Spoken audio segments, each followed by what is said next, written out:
Good morning, everyone. Good morning. Welcome to Leading with Light. We are here today to talk about another important topic,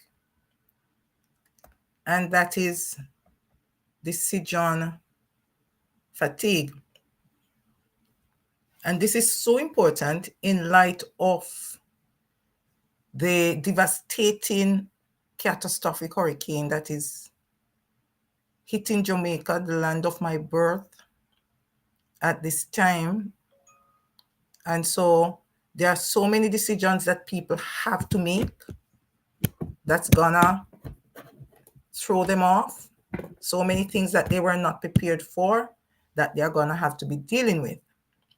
And so I want to talk about decision fatigue. Last week I was not able to fulfill that mission because of illness, but today I'm here. So we want to talk about renewing your mind for clearer, purpose-driven leadership, decision fatigue, and how to overcome the toll of constant decision making.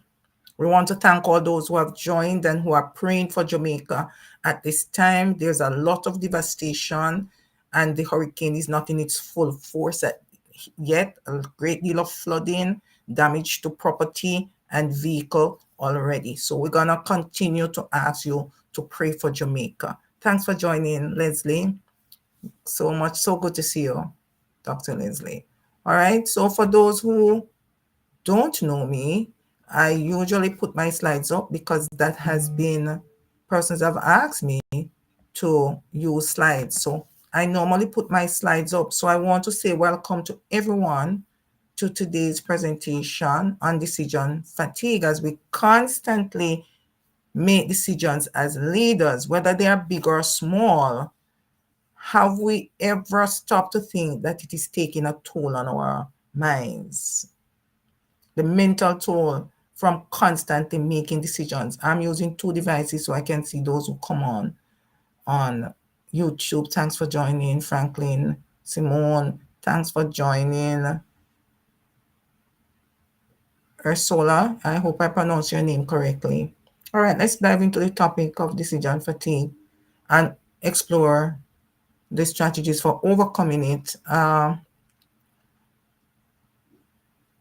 want to start with a question to those who are in positions where they constantly make decisions, career professionals, entrepreneurs, persons who own their own businesses, and those who are leaders in their home where the single parents, career professionals who are single parents have to constantly make decisions.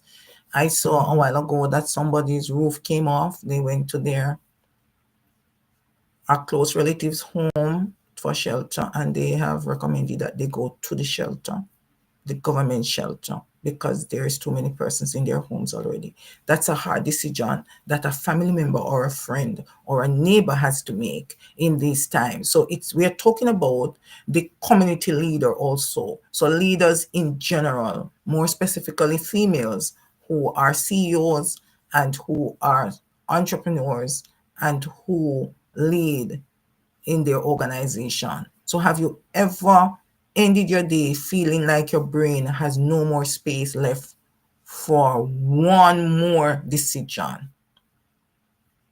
I want to repeat the question. Have you ever ended your day feeling like your brain has no more space left for one more decision? All right, so I'm going to change my screen just a little here so they see exactly what it is talking about. And if your answer is yes, you are among the group that are chosen to make a difference and to overcome, because those who are in that category or in that group constantly is pulled in many directions in your family, in your community, in your home to make decisions for the betterment of others. And that can take a toll on you. And sometimes you don't even realize until you go to your refrigerator and don't remember what you went for, or until you have your glasses on and you are asking persons to give it to you, or you get into a parking lot and you don't remember where you have parked your car, especially if you're over 40, when there are other changes that are hinting at you and pushing. Decision making can wire your brain in a way to make it worse. And we want to understand that as leaders, and more importantly, as female leaders, because the toll, according to the statistic, is very different for males in relation to females. So you might think that we are exaggerating. Well, in fact, the difference is there. And even though we are leaders, there are certain body adjustments that is very different for a female leader as against a male leader. And the attendant variables in the workplace makes it much easier for male leaders to survive and to pull through as against female leaders. Sometimes we are more impatient with female leaders, and we also label them. They are put into certain stereotypes when they are decisive. They are put into stereotypes when they get emotional. They are put into stereotypes when they call out injustice or call out manipulation and so on. So we want to look at those because they are usually said to be sensitive or going through a life change or a cycle. And that is why they are being so aware and alert. And that's why they are being so open and just and transparent. And that's why they are demanding accountability. So when you do all of that and you're at a certain age, which is 40 and over, you are labeled as the body changes mastering you and your brain. So I'm saying do not wait until when you get into you can't remember where your keys are, although they're in your hand. Or you can't remember where you left your handbag or parked your car. Don't wait until you want to operate without pressure. And this is what it's really about when you're making a decision. And that is what this is about today. Good evening, Cherito. Thank you for taking the time to join. And as you come on, I want you to pay attention to the sign on the screen. Pray for Jamaica and all the other Caribbean islands that will be hit with this hurricane. All right, so we want to look at how leaders can make decisions from peace and not pressure, because decision fatigue is a real phenomenon that can affect anyone, whether you're a CEO or you are a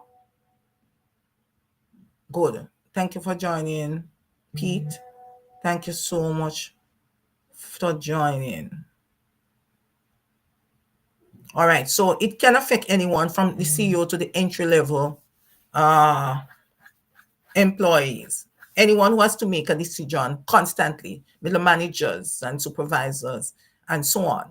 And when you're faced with too many decisions, our brain can become foggy because we can become overwhelmed. And this can lead to mental exhaustion, and it can also affect productivity. Very, very important that we pay attention to that. And so if we want to understand what decision fatigue is, it is the mental exhaustion and decreased ability to make the decisions that matter. And this overwhelm, this decreased ability, this lack of focus comes from making too many decisions all at once, especially in a crisis. The leaders of Jamaica, all and in all levels, local government, at the top of government, in the parish and in the communities, the responders, the shelter managers, all have to be making decisions over the next week or two. They will constantly be making decisions, emergent decisions, crisis decisions, and be working under great and intense pressure. Some of them will not even return home until after the shelters are normalized. And so it's gonna be hectic. And it is in these situations that fatigue can come in, physical fatigue, but more importantly, mental fatigue. And mental fatigue that comes from making too many decisions all at once under great duress and pressure can actually affect your health. And that is why it comes under the umbrella of self-care. Research has shown that the average professional makes over 35,000 decisions in one day. Let me repeat that. Research shows that the average professional makes over 35,000 decisions in one day. So it's from major strategies to simple choices like emails or mails. Thank you so much for your prayers, all of those persons who are praying for Jamaica.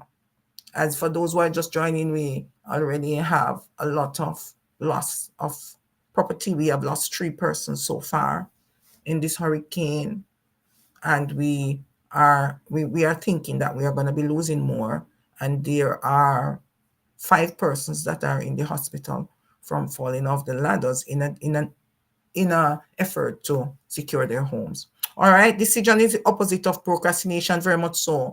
And it's really, decision is really the seat of the mind. When the mind makes a decision, it's because the mind has gone through the process of judging, of accepting or denying, and then making a choice. The choice might be instinctive in relation to defend. It might be fight or fright. And it might just be more intentional and conscious. So it's made from logic.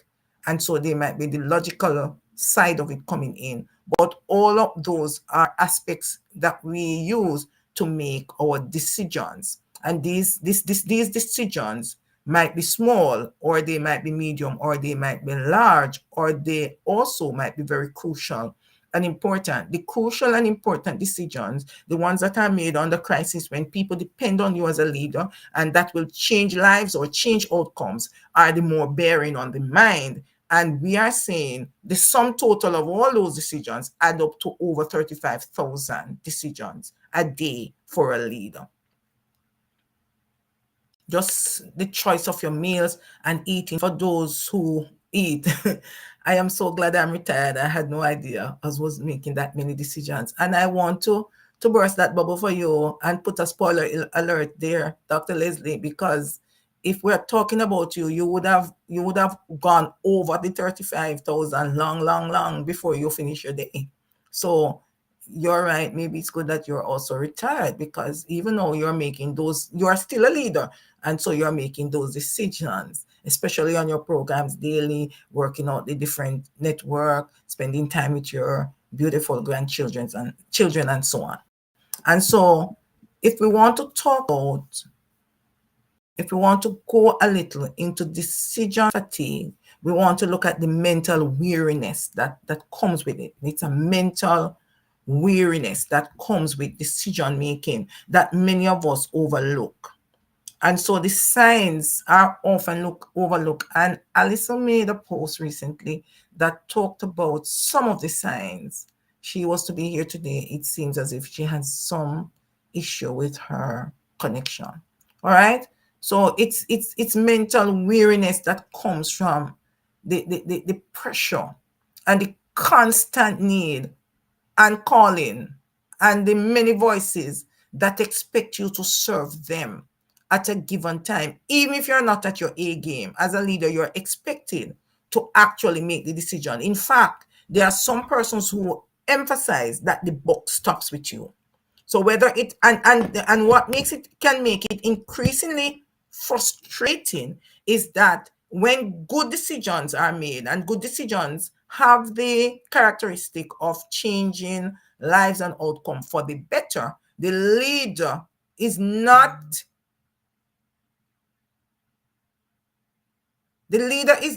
doing, is not given the appreciation for that decision. Most times it is the decisions that affect your staff, your family, or you negatively that is highlighted. You know, the good is usually in turn with the individual, and it is the bad that is usually out there. So that is another pressure point for leaders as they make decisions daily. They have to think about the collective and not individuals. So sometimes selfish individuals come into the mix and want you to serve their purpose and their purpose alone. As a leader, you have to stand. That pressure to stand up against that decision that will serve only one and not all can make you become strongly disliked, and that in itself can make you take a toll on you, and mentally, physically, and otherwise, and make you actually become so exhausted that your productivity, your gets lowered, the disengagement from others pressure you to the point where your leadership becomes visibly alone. And there are also other pressure points that force you into disengagement and also disillusionment, because sometimes young leaders, and that's why when I coach young leaders, I'm very particular about them finding their own and setting their own pace and standard, because some young leaders are trained to say you are the person that makes the decision, and so you don't need consensus, or persons must comply with you, or you are also told as a leader that the final authority is really yours, and you take it to mean that person must not be seen or heard, or their decision, their thoughts, their struggles, their opinions are not as valid as it should be. But leadership is a company. It requires mutual engagement. It requires involvement, inclusion. And half of the time, those who come out of the sea know much better that a shark is there than you who has never been in that sea, especially as a young person. So even though you might, and even if you're a great leader where you're coming from, you're a seasoned leader and you're taking over a new organization, it is usually very prudent and a very wise decision to hear from those who have never left that institution. You will hear and you will learn a lot, because no leader knows everything. So the leader who begins the week strong, but by Friday delays every major decision, it's not because they don't care, it's because they're mentally drained. And sometimes the decisions become intense, very, very intense. Okay, so I am seeing that Miss Alice is not getting on, and I don't know why. All right, so let's see what's happening here. Let's see what's happening, Miss Allison. Let's see what's happening. I don't know why you are having an issue, but let's see.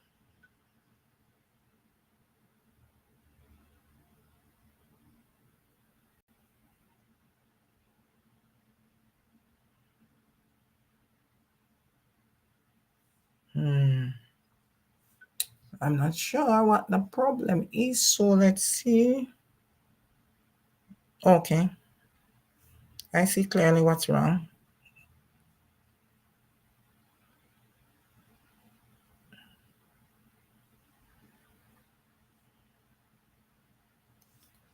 All right, I'll fix the problem, Miss Allison. Sorry about that. All right, we welcome all those LinkedIn users in the meantime. Welcome them. And we're going to be reading our comments until we get Miss Allison on. It's hard. All right, so we're saying it's hard for me to be logical when I'm in anxiety. And I think it is for everybody. And some of us have greater anxiety than other persons. We worry about our life, our children, the next step, and so on. Would you say that we are macromanagers?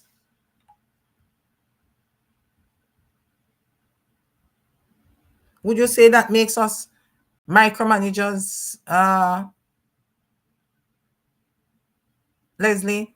Because I don't know if anxiety makes us micromanagers. We maybe have to look at that topic later on, because I'm thinking that anxiety can make us micromanagers, and we would maybe need to explore what fear it is that would make us so anxious.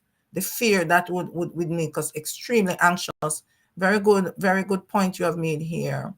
Because some of us I had somebody referred to me yesterday, and she tried to and I posted it today. I put it in as a post today. I explained a few things, because sometimes persons hit rock bottom, and anxiety is one of the greatest pulls or result of hitting rock bottom. The fear of losing control, the fear of actually having no one to depend on, the fear, the uncertainty that is there.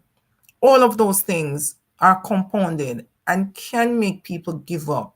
And giving up is also a decision. and not making a decision is also a decision. So let's be clear about that. So we ask the question, what is the goal? All right. If it's clear, decision is easy. I totally agree. And we must only do the thing that takes you closer to your goal. And that is important for me to show. Those are some of the things that as we go down, we want to ask ourselves. All right. So we're still not seeing Alice, and she's in the comments, but I'm still not seeing her to add her. All right, so let's go. If we talk about decision, no, let's talk about how we react, the decision making. So half of the time when we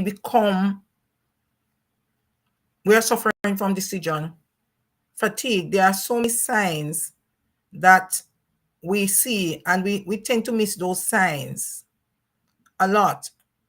And we don't feel the signs because we don't understand that those signs are very important. Most of the time it's because we are bogged down doing our own, trying to meet the deadlines and so on. So we call that being reactive instead of using a strategy. So we tend to suffer from brain fog. As I say, one of the things that make you know that you are suffering from decision fatigue is, as I said before, you go to your refrigerator and you don't remember what you're going for, or you are crying or asking for your set of tested glasses and it's on your face, or you are going into your car lot and you always remember your car is parked and you can't remember. That can be a sign of a greater issue, however, but those are the basic.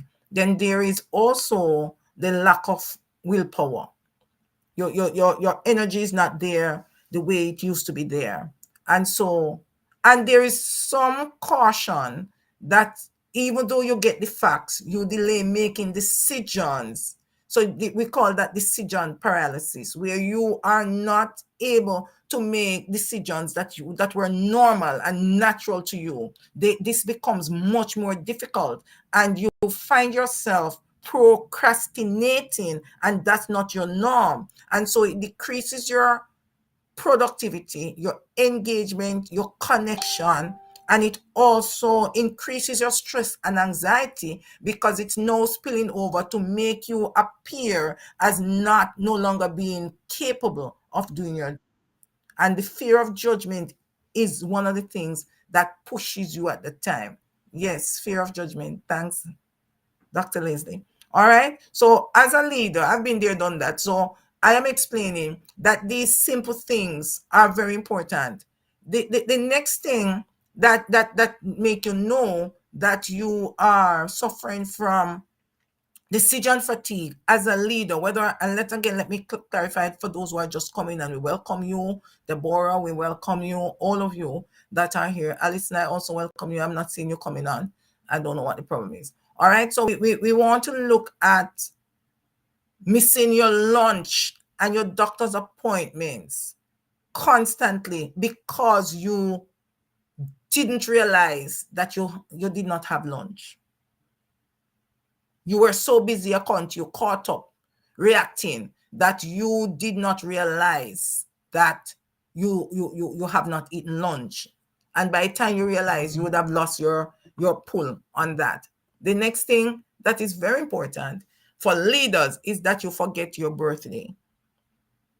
You forget your anniversary. All of those are simple things that we tend to miss because we are suffering from decision fatigue. Let's talk about avoiding or deferring your responsibility. And the key thing is the helplessness or the emotional exhaustion that you feel after your meetings, especially if you had to contend with difficult people who seem to have been bearing down on you. So I want you to look out for these signs in yourself. Take a moment. Thank you for joining, Nicholas. Take a moment as a leader, because you may not have taken the time to look at yourself. You'll find that there are changes, especially if you're a female leader over 40, and you put those changes down to overwork or just doing too much or just maybe needing a vacation. A lot of persons say, I think I need a vacation. And there are some decisions that you could make on the spot, but you're not in the mood. You say, not today, I'll deal with that tomorrow. And you find yourself increasingly saying that. You want to look out for those signs. So let's repeat the signs: mental exhaustion, indecisiveness, decreased productivity, increased stress and anxiety or sensitivity. And then you avoid your responsibility or you're deferring it, which is procrastination, which is not normally like you are forgetting important milestones and keys, which is like your birthday or your anniversary, your child's birthday. You are actually not remembering what you went to your refrigerator for. You are misplacing your keys more than normal, or you are asking for things that are right in front of you. Don't miss those signs as a leader, because you need to take action if you have these symptoms. It's really time to take some action. And we want to take action because, as I said, mental strain can lead to other issues. So your quality of the decision is extremely important. And as we said before, constant decision making drains your discernment. It drains your discernment, and it anxiety replaces your peace. And sometimes we find ourselves confusing motion with direction or survival for success. Very much so, Dr. Leslie. And sometimes we're not grateful for these things because we are surviving. We think we are successful, and because we are in motion, we think it is direction. We have direction because we are accomplishing things each day, and we are busy being busy, and we confuse that. And if we take a look and stop, we will realize that we are not accomplishing much, and that's very important here. Grateful that I wasn't a single parent, and I agree with you. My life was busy too, and I was happy that I was not a single parent and that my husband complimented me in more ways than one. Yeah, some persons are not able to do it, Dr. Leslie. And we really admire those who do and have it all together, because there are many leaders, female leaders over 40, who are single parents, and God is giving them a win-win. Very good. And so for those who are feeling, as they look now at what we had said, they are indecisive, they are fearful, they are overly sensitive, that's not the norm for you. You are procrastinating, or you're delaying decision, you're avoiding going to work because it's so many. And when certain persons come to you, the emotional exhaustion in these board meetings and to make these decisions in these departmental meetings or the personal meetings that you have to deal with slides and so on, you become emotionally exhausted and just can't think further than that. Sometimes you miss your lunch and your important doctor's appointment. Here are some strategies for managing these things. And it's very important that we prioritize, that we simplify, that we delegate, we take our breaks, and we use our proven strategies. Thanks for joining, Elizabeth and Sick Wilson. Thank you so much for taking the time. Truly appreciate you. And I did say Nicholas is there, Deborah is there, Charita, Leslie, Simone, Franklin, all of you. Thank you so much. So we want to look at why priority is so important. And I put it right there, and I say high priority because it's very important that we understand. Yes, and I say that we must use the Eisenhower matrix. And for those who don't know what that is, it's just a matrix that helps you to organize your work and what you're doing. It helps you to understand how you can manage decision and how you can actually focus on high impact decisions and eliminate the non-essential ones. So how do you do that? We want to look at it. So you prioritize your decisions and focus on the most important ones first. All right. Sorry about that. Alison, too. I would have wanted you here. So you focus on the most important decisions. What are the most important decisions? The ones that will change lives and the direction of the organization. The ones that will create some peace and stability, the one that will solve the immediate problem, because every solution comes with its new set of problems. So you want to focus on the ones that will work for this particular time, and you want to focus on your goal and what is your desired outcome. And so as you make those, as you use the matrix, you will now be able to categorize your decisions into what is really urgent, what is an emergency, and what is important. We suggest that you deal with the critical ones, which are the urgent and emergency ones first, because those are immediate. And in that way, you will kill the spider instead of taking on the cobwebs. You want to eliminate the non-essential decisions, the basic ones that other people can do. You want to be able to put that in its proper frame. All right. So you want to hold up a sign that says high priority. So let's talk about it in a little more detail. When you categorize your decision based on their urgency and importance, you are able to focus on real and meaningful change that is lasting, that aligns with your goals, and that pulls your values. So it's not in any competition, it's not in any conflict. And so it will help you to eliminate the non-essential ones, the ones that weigh you down, that drain your time, that drain your energy, that is taking you on a treadmill. So you're constantly there, but it's not taking you anywhere.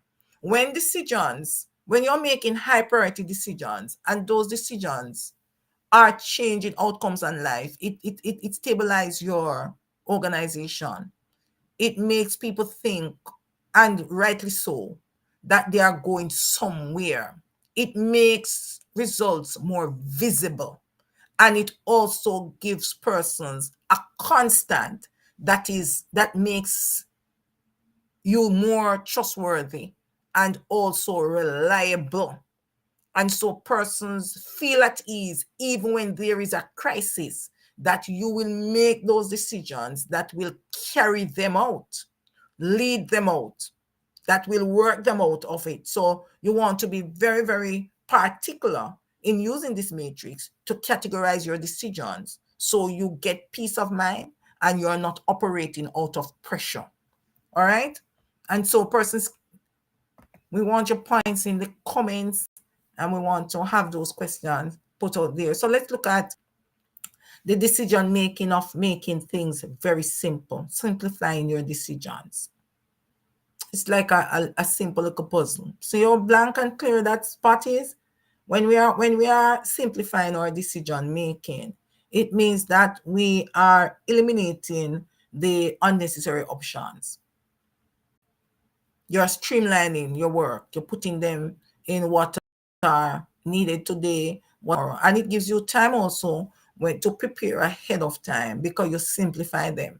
But further to that, I want to suggest to leaders, no, because of the AI and the technology, that you use this automation and the technology, you find a system that works well for you and for your organization, in your home, in your job, and also as if you find that you're a leader that also serves the community. A lot of women over 40 are married to pastors, and many are married to policemen, many are married to service providers like firefighters and so on. And you become a part of the decision by default. And so you want to have a system that keeps them together, help them to get their self-care going, the mental stress on those types of service providers and so on, and the mental stress and anguish that you can experience because you have persons in those fields, and you have persons in the nursing and the productivity fields and so on. So you want to use automation and technology to save and energy, and to also stabilize your peace and protect you. You also want to set and monitor your deadlines and your milestones. Some deadlines are unrealistic, and that can create gaps that pull people to constantly want things from you. And we have to be guarded about that by monitoring the deadlines that we set, and not be so set in concrete that we find that realistically that's what we wanted to do and we could have done it, but the person who was to finish that part of the project actually met in an accident or got sick. With some deadlines we have to abandon and reschedule because life happens, and so leaders who are very rigid and pass on information or pass on responsibility in a very irresponsible way create havoc and can make persons become so tired chronically, emotionally, and mentally because they are not being realistic and they are not being objective enough. They are not flexible. And many of persons who operate from a point of a lack of empathy or compassion find themselves in with a lot of mental fatigue because they have to be constantly making decisions to micromanage persons and systems so that they can maintain their deadlines, their benchmarks, and get the achievements, accolade, and the commission that comes with harassing persons and making the 35,000 decisions. And some persons don't understand that it's taking a toll on them and they get so disappointed. And as we close this mental health week, they also get so depressed and disengaged because their identity and their peace is tied to the title and to the commission and to the accolade and to the competition. And we're going to talk about that competition adrenaline that many leaders find themselves on that platform in that challenge by default because of the expectations in their organizations and how the mission and goal of organization. Hello, Nicholas. I see your hello there. All right. So when we simplify our decisions and eliminate the unnecessary options and streamline and use our automation and set our deadlines, we are managing our decision fatigue. We are managing it because eliminating unnecessary options and streamlining your workload reduces the complexity and allow you to focus on what truly matters and what is needed at a particular time. Notice I say a particular time. If you use automation and technology, you're finding that your deliverables frees up your time and also your mental energy to also focus on what truly matters.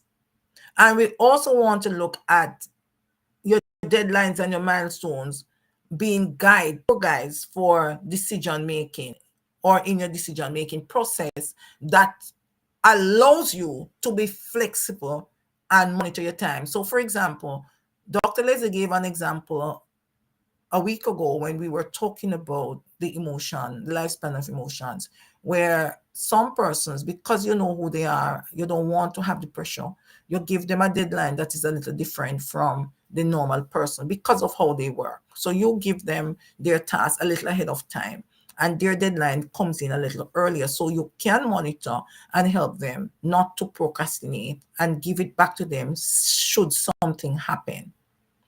All right. So we want to look at it. Now there is a question here that says, I wonder if decisions become easier when our goal is in deep service to others. And I say very much so. You see, compassion and empathy in leadership goes a long way to secure loyalty and persons wanting to go the extra mile and do well because they feel valued and appreciated. And so your decision, the consensus that is a part of leadership decision making becomes more smooth and seamless because people don't, you no longer have to be focusing on what you know because they know that you care. And the care is what drives the informal structure of an organization, the feeling cared for, valued, and heard, even if you don't solve their problems, because they know that you hear persons say, and I can say from experience that persons used to say, if Dr. Powell could help, she would have helped. And Dr. Powell honestly explained this, so let's move forward.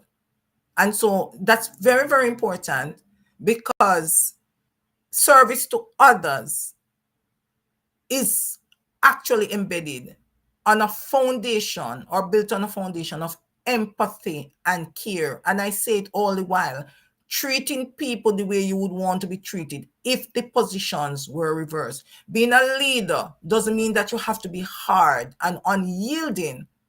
You have to be firm and you have to hold people accountable, but you don't have to become a demon or a monster or a Godzilla in the process. You authentically serve people from a caring, loving place because that is part of your core value. That is who you are. And making person's life better and make changing outcomes meaningfully for the collective is really who you are. And so that spills out into service because leadership is really service. And that's why I focus on leadership significance and not success, because significance is how you make people feel, how you serve people, how you change their lives and their income, and they carry that message to others, and your brand is established, your legacy is intact, and your success is guaranteed. Yes, the 7 habits of successful or effective leaders was based on the very much so. And those are parts of it that we want to develop. All right, because those who want to really learn more and how to eliminate your decision fatigue, how to manage it, and how to also prevent it and strategies, you can connect with me because I help leaders in that frame, especially in my relief curriculum group coaching with my educational leaders and my corporate leaders. All right, so we want to understand that. Now, let me see some other comments in the chat. All right, so we want to look at, all right, thank you, Alison, really great stuff. Dr. Marcia, some people overlook things like this, yes, and stall matters that are high priority. Very much so, very much so. Okay, as a leader, I want to show that. Very good question, Charito. As a leader, what happens if our decision does not appeal to everyone, but only the majority, not 100%? What can we do for the minority? The first thing I would want to find out from the minority is if they understand the decision that has to be made. Because sometimes it really, there is no decision in any organization that serves every single soul. So I have to put that as a spoiler alert. There is no decision that is a 100% guarantee for anyone, because persons are different. They have their different baggages and they come with different needs. But there are decisions that can be made for the good of all. And those are the decisions we head for, and those are the ones we know. So the minority might be the exception to the rule that we have now created, putting it in those terms. And so the minority has to now understand why that decision was made and how it can affect or disaffect them, in the sense that if that is not something that you need, this is the way you can support that decision. And this is why you need to support the decision that is made, so that you can get these secure and maintain the benefits that you actually have and the privileges you are enjoying. And so sometimes they need to understand that the decision made, good are suffering for the bad. And I'm putting it in that terms because some people are saying sometimes you make decision and the good have to be suffering for the bad. But if the good is doing what they are required to do, they are not suffering. It doesn't affect them. And that is the mistake that people made. So when you used to clock in, everybody could come in at 8:30 is the job when the job starts, and everybody used to come in at 8:30. But so many persons are now coming at 8:35 and 8:40 because of the leniency. And you say, okay, you were required to clock in from 8:15. So everybody now has to come at 8:15. All who used to come at 8:15 and who used to be there on time, it will not affect them. And so you might find that there are some persons who might need to, there are some persons who might need to take care of their children, and so the 8:30 would suit them very well. You want to talk to those persons privately, and you want to say, let's see how best we can help you now to meet your 8:15, because you are always on time. You just needed the grace and you got the grace. And so there you want to make sure that those things are put in place. So the minority has to see why the decision is important and how they can support the decision, and why things would not change for them who are doing what they are required to do. And there are some minority too who are just rebellious. And so if in the engagement, in the meaningful connection, in the discourse of trying to get the clarity and trying to have a mutual agreement, they refuse, then sometimes it's time for them to go, because life is real.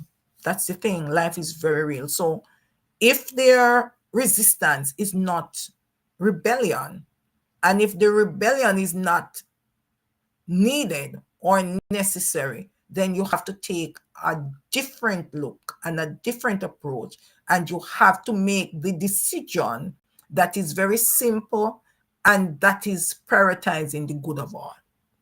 And sometimes it means that they either fall into line or they are excluded.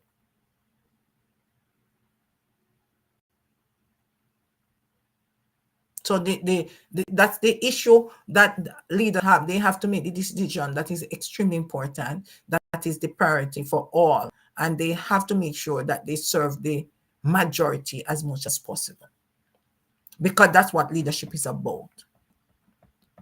I hope it answered your question to a certain degree, Charita, because I think that was a powerful question. All right. And that's, as we talk about that now, we want to look at delegating. Delegating is very important. So we have looked at prioritizing what truly matters and what is important in leadership and what will serve all and not one individual. We talked about simplifying decision making so that we are able to eliminate the unnecessary options and streamline. And we talk about, now we are talking about delegating. Delegating is a very important way of managing decision fatigue, but delegation can go wrong if it is done the wrong way. So you want to delegate the task to persons. Identify, first of all, the task that you can delegate.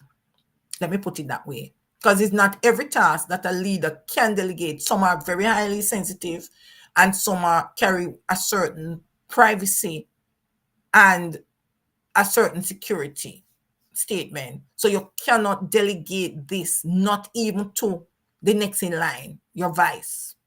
You have to do it yourself. That responsibility is on you. So you first now want to identify those tasks that you can legally and maturely delegate. And then you want to choose those persons, the right person that will, the delegation will be guaranteed to be completed and performed with all the conditions that delegation carries. The right to privacy, the security of information, and so on. Because not everybody is mature enough, even though they might be the person based on their description and position and role and responsibilities, to delegate the task, but they are the wrong fit because they lack maturity, or they are gossipers, or they are not really empathic, compassionate, and has the experience to understand that expertise is not the only thing. And so I want to put that out there. So you have to choose the task and you have to choose the right person. And there are some persons that are great team members, but they cannot be given responsibility. They don't do well on their own. And this is very important because, and I'm speaking from being a leader for many, many years. And you learn as you go along, and you understand that the revelation of leadership is much, much different than the theory of leadership. And so you have to find those in your institution who are the hearts and those who are the brains, because as you move in your institution, You want to understand that there's an informal structure that is more powerful than the formal structure. And in that informal structure, there is the brain and there is the heart. The brain is the one that persons look to that can carry them to fight a battle that they know they cannot win. But this brain is so powerful that it the mindset of warrior and moving forward with this and becoming the type of person that will stand up is powerful because they are the brain. The heart is more rational and reasonable, and the heart says, let's think about it. Let's deal with it with compassion and a little sense. The brain should be doing that, but in the informal structure, the brain is more vibrant than the heart. And those persons who they have given leadership by default and are following are not always rational, and that's why they are more radical, and that's why they become leaders in an informal structure in any organization. And so when the tide shifts, they do not use reason, they use emotions. The ones with the heart now are those who actually engage their brains before making a decision. And so we want to understand that. So we want to provide, even when we choose the right person, we also want to provide clear instructions and feedback, so that we must never assume that because persons have the expertise or the experience that they know what they are doing. Because if that person has a certain level of decision fatigue also as a middle manager or as a vice president or as a second in command, if you're not there, then that person is likely to be having some of the issues that would equate to decision fatigue. And so we must make sure that the instructions that they are given with the responsibility and the delegation and the task as the right person are clear and precise. They are simplified so persons don't become overwhelmed. And you must also, when you delegate, monitor the progress that is being made and how well they are doing to see if it is that your choice that you thought was a perfect choice was somehow blurred, and so someone else is able to do it. Also, I find that when you delegate to, you test people and they are able to test themselves to see what they can produce. And over time, there can be shifting and delegation shift until they are set in the right, it is put in the right hands. But most persons in an organization perform tasks naturally that are not on their job description. And that can reveal to you their strengths and hidden strengths and talents that might not be overlooked because they applied for a particular position. And especially now with the job crisis, there are persons who are going to be put in positions that are not their A game. And so they can do much more and they are better in a certain level. As wise leaders make that comparison. And when the time comes, they make those adjustments so that persons can be smoothly put into positions that are aligned to their core values, their expertise, their experience, and most of all, their maturity. Because some people are given a premature appointment because they are experts, but they are not mature. So delegating actively is a crucial strategy for managing decision fatigue. And so as we identify the tasks that can be delegated, and I'm summarizing what I just said, we want to provide the clear instructions and we want to do the monitoring of the progress that is needed. So that will help to free up your time and your energy, and the skills of your team members can also be improved and productivity can also be carried. And so, Zomzis, I hope I pronounce your name right. Zomzi Sibao. Thank you so much for joining. Totally appreciate it. I see you, Curtis. Totally appreciate it. Totally appreciate it. And thank you, Dr. Leslie. I am a big fan of you too. So let's go at closing because I have just 5 minutes and I am now putting my time out there. So we want to look, decision fatigue is a real challenge for many leaders. And as I say, it can affect anyone. It can affect anyone. I have given you the signs that you are to follow if you're a leader, and pay attention. It can be something that points to something else, but you also want to make sure that you follow those signs and explore them so you know if it is just decision fatigue, or it's brain fog is something else, or forgetfulness, forgetting where you parked your car is something else, or looking at wanting your glasses and it's on your face. You want to look at those signs to see if they mean something else apart from decision fatigue. So I want to be clear about that. Thank you, Cesario, for Cesaria, hope I pronounce your name, Premio, for joining. All right, so what are the key takeaways? Decision fatigue is real, and it is not weakness. Even the most capable leaders reach a point of mental exhaustion. What are the signs? The signs: brain fog is one, indecisiveness, procrastination, avoiding responsibility and decision making. Also, forgetfulness can also be one. And we are also looking at missing important milestones, such as your birthday or the anniversary or the birthday of your child and so on, and missing lunch. Yeah. All right, so how do we overact? We simplify to strengthen. So we eliminate those unnecessary choices using the Eisen matrix. And then we understand that every simplified area of your life frees up mental energy for high impact leadership decisions. And then we want to talk about, as a key takeaway, the importance of aligning yourself spiritually. We can't act outside of seeking strength and discernment and clarity from a higher source. So prayer, reflection, and rest are not luxuries.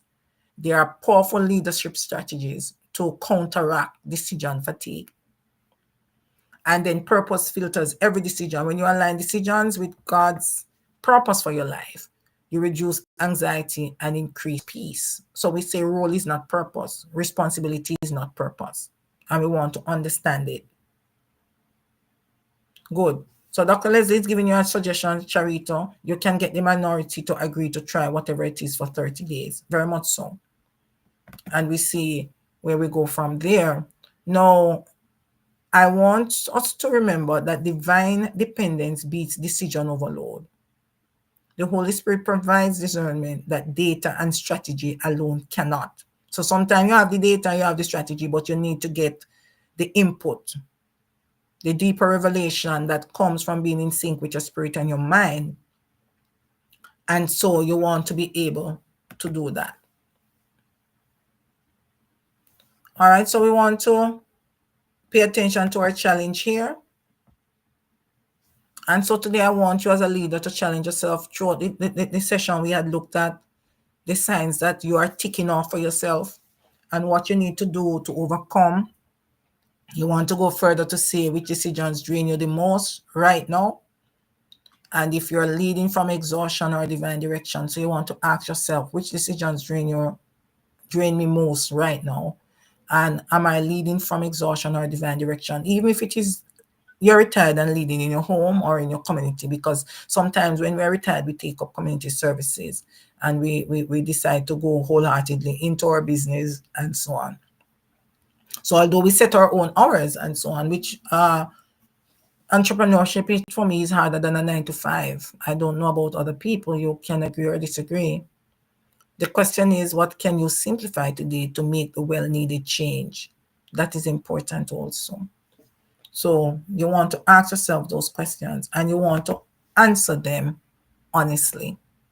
All right? If this conversation resonates with you and you want to know how to find your purpose, your clarity, and renewed faith in every season, then you want to grab your copy of my Faith Looks Up. And those who have not, I look forward to do it soon. My birthday is November 1st, and you can give me that little gift. You want to complete your free purpose alignment audit also, and you want to book your free soul sync strategy session.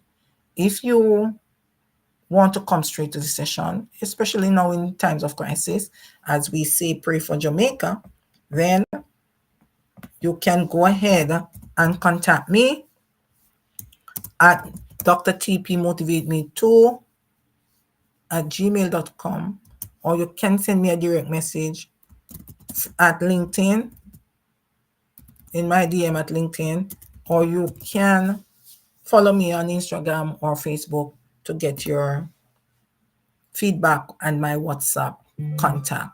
All right. For those who just want to explore some more, you can subscribe to my Christian Leadership Essentials newsletter, so you can transform your life and your leadership with calm resilience. All right. So you can join that community either on LinkedIn or on Substack. So there we have it. I want you to remember to have a very, very good day, and that God did not call you. You're not just a leader, you're a vessel. And God doesn't, your soul matters. And God is not calling you to lead on fumes. He's calling you to lead on overflow. Have a great day, everyone, and see you next week. And just remember, please, to pray for Jamaica.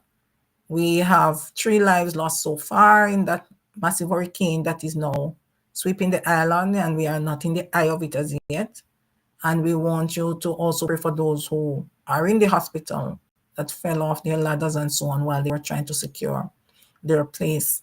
And we want you to pray for those who are now flooded out and are trying to go to higher ground. I'm making that appeal because I am a proud Jamaican. Thank you so much, Dr. Leslie and Charito. All right, so Charito is asking a question, why 30 days? And the 30 days, please answer for me, Dr. Leslie. But in the process, 30 days, give them enough time.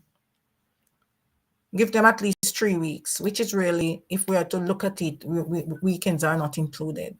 So it gives them at least 20 days, 24 days to see if they like it or not. Thank you, Charito. Looking forward to November 1st. I'm going to be doing my countdown because I really don't celebrate my birthday for an entire week, but I think I deserve it at my age, and also because of the crisis that is ahead. And then I might not be able to celebrate another because Jamaica is taking a hard hit.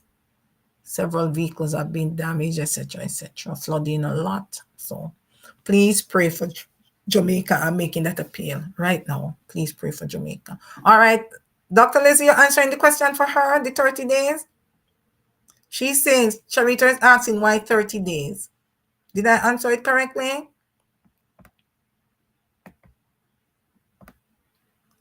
All right. It seems as if we have lost Dr. Liz. Oh,